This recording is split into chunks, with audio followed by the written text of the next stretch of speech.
Warahmatullahi wabarakatuh. Perkenalkan nama saya Fitri Amaliani 2141010405. Di sini saya akan menjelaskan tentang konsep perkembangan emosional. Yang pertama, menjelajah emosi. Apa itu emosi? Emosi sebagai perasaan atau pengaruh yang terjadi ketika orang berada dalam keadaan atau interaksi yang penting bagi mereka. Psikolog mengklasifikasikan emosi yaitu emosi positif atau negatif.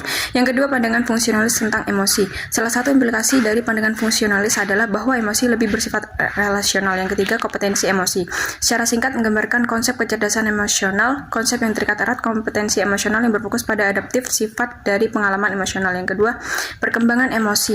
Yang pertama, masa kecil. Michael Lewis membedakan antara emosi primer dan emosi sadar diri. Bayi memiliki 3 jenis tangisan. Yang pertama, tangisan dasar, tangisan kemarahan, dan tangisan kesakitan. Ada juga jenis senyuman. Yang pertama, senyum refleksif. Yang kedua, senyum sosial. Yang kedua yaitu masa kecil. Emosi sadar diri muncul pada usia sekitar 18 bulan, antara usia 2 dan 4 tahun, ketika mereka berusia 4-5 tahun, dan pada usia 5 tahun. Yang ketiga, masa kecil, tengah, dan akhir. Beberapa perubahan perkembangan penting dalam emosi selama masa kanak-kanak, pertengahan, dan akhir. Peningkatan pemahaman emosional. Peningkatan pemahaman bahwa lebih dari satu emosi dapat terjadi dialami dalam situasi tertentu. Meningkatnya kecenderungan untuk menyadari peristiwa yang mengarah pada reaksi emosional, kemampuan untuk menekan atau menyembunyikan reaksi emosional negatif. Penggunaan strategi inisiatif sendiri untuk mengarahkan perasaan, kapasitas untuk empati yang tulus. Yang ketiga, temperamen atau perangai menggambarkan dan mengklasifikasikan temperamen. Ada 3 tipe dasar. Yang pertama, anak yang mudah bergaul, anak yang sulit bereaksi negatif, dan yang terakhir, anak yang lambat. Selanjutnya, karakteristik temperamen.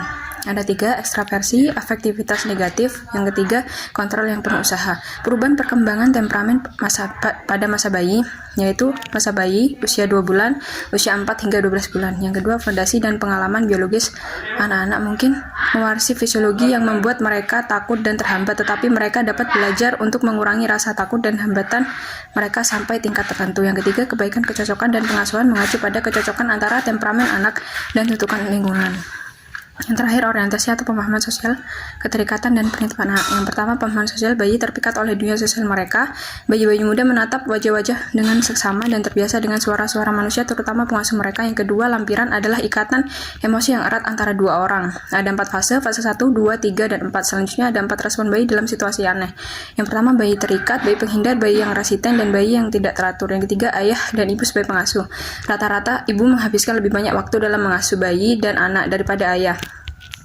Yang terakhir yaitu penitipan anak. Ada 2 tipe. Yang pertama, penitipan anak beroperasi secara komersial. Yang kedua, orang dewasa yang tidak terlatih.